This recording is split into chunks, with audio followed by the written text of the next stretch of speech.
Et si vous laissiez votre téléphone portable à la maison aujourd'hui? Non, pas par étourderie, mais volontairement. En cette journée mondiale, oui, je vous crois beaucoup Mathieu, sans portable, cette journée mondiale, chacun d'entre nous est invité à réfléchir, en tous les cas c'est déjà ça, à l'usage souvent compulsif, n'est-ce pas, qu'il fait de cet outil de communication. Bonjour François Geffrier. Bonjour. Que fait-on exactement sur cette machine tous les jours? Eh bien, on y passe du temps, 2h20 par jour en France, autrement dit sur une année, 34 jours et 34 nuits.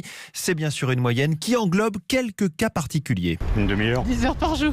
Je peux passer 5 heures. Moi, je suis chef d'entreprise, alors je suis 8 heures au téléphone par jour. Le matin, je me fais réveiller par mon portable. La première appli que je regarde, c'est la banque. Le téléphone fait partie de mon corps. Moi, c'est la météo le matin et puis Instagram aussi. Facebook, dès que je me lève. Waze pour la voiture. TikTok, Instagram. Et vous le prenez dès que vous vous réveillez? Non, quand même, j'attends que mes yeux s'habituent à la lumière du jour et tout ça. Alors, les applis les plus utilisées en France, Netflix et Deezer, donc les séries télé et la musique, puis les rencontres, Tinder, Adopte un mec, Badoo, Lovoo, classement qui provient de l'entreprise spécialisée Apani. Dans la catégorie cuisine, McDo et Uber Eats sont devant Marmiton et La Fourchette, et pour ce qui est de nos déplacements, les Américains Google Maps, Apple Plan et Waze sont devant les Français SNCF, RATP et Blablacar. Et puis notre temps passé à faire du shopping sur mobile a augmenté de 30% en un an. Le mobile, c'est un monde qui change à toute vitesse. Sait-on comment on l'utilisera dans quelques années?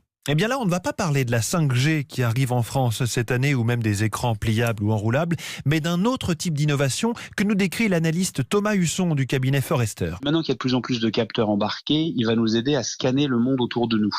Donc par exemple, tout ce qui est réalité augmentée, ça va se développer à vitesse grand V. Qu'est-ce qui se passe si dans 4-5 ans, on a des capteurs olfactifs? Un peu comme si on développait l'odorat d'un chien, c'est intégré dans le smartphone et ça vous permet de scanner la nourriture. On attend surtout des progrès du côté des batteries, pas forcément pour qu'elles tiennent plus longtemps, mais pour qu'elles se rechargent beaucoup plus vite. 10 minutes, certains prototypes le permettent, ce serait déjà une petite révolution. C'était le dossier du journal de 8h signé François Geffrier.